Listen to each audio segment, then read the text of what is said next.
Imagine you encounter a problem where MySQL is using an index that logically shouldn't benefit the query's performance. In this case, you have a table with a column that has only one value for 1,000,000 rows. Sounds like a tough problem, right? The solution to this issue lies in a clever test model that involves inserting 100,000 rows with varying cardinality for the column in question. By changing the data type of the column from int unsigned to varchar 5, you can observe how MySQL's optimizer behaves differently based on the cardinality of the index.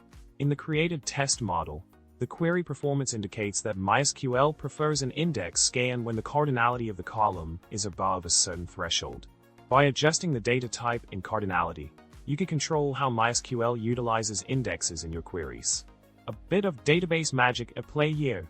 In conclusion, MySQL's behavior is influenced by factors like table size, number of rows, and index cardinality when selecting an index for a query.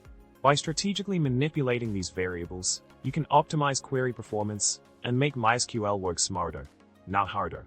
So, next time you encounter a similar indexing dilemma, remember to play around with the cardinality and see those queries fly. Don't forget to like, subscribe, and comment. Your databases will thank you for it.